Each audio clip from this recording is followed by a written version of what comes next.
तो आ गए आप लोग। नमस्कार दोस्तों, मैं तेज प्रसाद टेक्निकल न्यूज़ में आप लोगों का एक बार फिर से स्वागत करता हूं। दोस्तों अभी 2-3 दिन पहले ही इन्फिनिक्स ने अपना एक स्मार्टफोन, जो यह एक मिड रेंज स्मार्टफोन था, जो यह इन्फिनिक्स स्मार्ट सीरीज का स्मार्टफोन था, जिसका नाम कंपनी ने इन्फिनिक्स स्मार्ट 4 प्लस रखा था, उसको किया था लॉन्च। इसके बाद कंपनी ने आज फिर एक टीज किया है, जहां पर कंपनी इसी सीरीज का एक और स्मार्टफोन, जो यह एक बजट रेंज स्मार्टफोन होने वाला है, उसको भारतीय मार्केट में लॉन्च करने वाली है और इसका नाम कंपनी ने इन्फिनिक्स स्मार्ट 5 रखा है। अब देखना यह होगा कि यह स्मार्ट 5 कितना स्मार्ट होने वाला है। लेकिन दोस्तों स्मार्ट 2, स्मार्ट 3 और स्मार्ट 4 प्लस तो लॉन्च हो चुके हैं, इसके बाद स्मार्ट 5 लॉन्च हो रहा है। पर क्या आप लोगों ने यह चीज नोट किया है कि इन्फिनिक्स स्मार्टफोन भारतीय मार्केट में क्यों नहीं लॉन्च हुआ? मेरे हिसाब से दोस्तों यह इन्फिनिक्स स्मार्ट 4 का ही अपग्रेडेड वर्जन है, उसका नाम चेंज करके कंपनी भारतीय मार्केट में इसको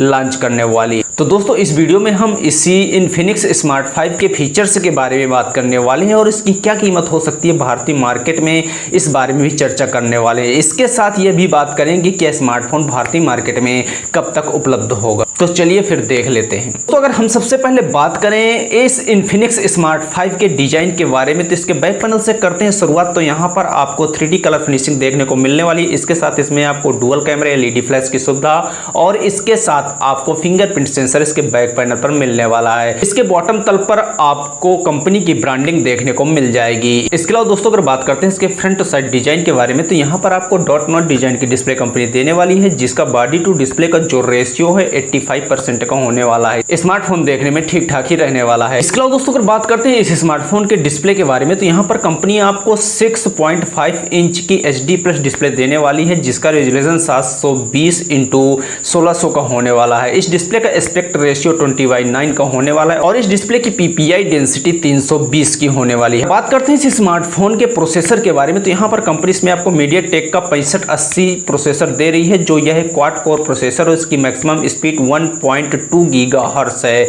इसके अलावा इसमें कंपनी आपको GPU दे रही है माली का 400। मेरे हिसाब से यह स्मार्टफोन नॉर्मल यूज के लिए अच्छा होने वाला है, ना तो यह गेमिंग स्मार्टफोन है और ना ही ढेर सारे टास्क आप इस स्मार्टफोन के जरिए पूरे कर पाएंगे। इसके अलावा दोस्तों अगर बात करते हैं इसके एंड्रॉयड वर्जन की, तो यहाँ पर कंपनी में आपको एंड्रॉयड 10 देने वाली है, जो XOS जो कंपनी का खुद का ऑपरेटिंग वर्जन है, उस पर यह स्मार्टफोन रन करने वाला है। इसके अलावा अगर बात करते हैं इसके रैम और स्टोरेज के बारे में, तो यहाँ पर कंपनी अभी हाल फिलहाल में 2GB RAM plus 32GB storage के साथ इसको लॉन्च करने वाली है। अन्य स्टोरेज और रैम के साथ भी यह स्मार्टफोन भारतीय मार्केट में देखने को मिल सकता है। इसके अलावा दोस्तों अगर बात करें इस स्मार्टफोन के कैमराज के बारे में, तो इसके रियर साइड पर आपको डुअल कैमरे कैप्सूल डिजाइन में मिलने वाले हैं। जो पहला वो 13 मेगापिक्सल का होने वाला है। इसके साथ इसमें आपको 2 मेगापिक्सल का सेकेंडरी कैमरा कंपनी देने वाली है। इन कैमरों के साथ आपको LED फ्लैश की सुविधा भी कंपनी देने वाली है। अगर बात करते हैं इसके फ्रंट साइड कैमरे के बारे में, तो यहाँ पर कंपनी आपको 5 मेगापिक्सल का सेल्फी और कॉलिंग के लिए कैमरा देने वाली है। इसके जो कैमरे काफी औसत रहने वाले हैं, हालांकि इसमें आपको HD वीडियो रिकॉर्डिंग और HDR पैनोरमा जैसे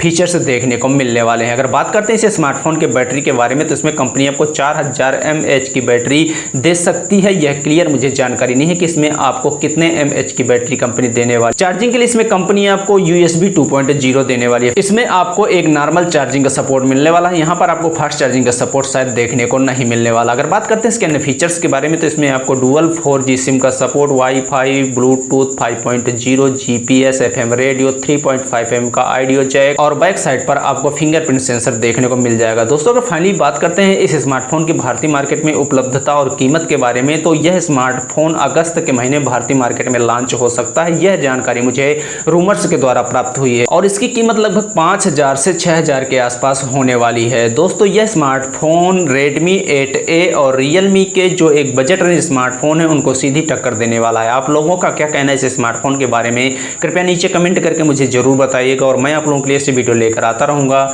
जय हिंद।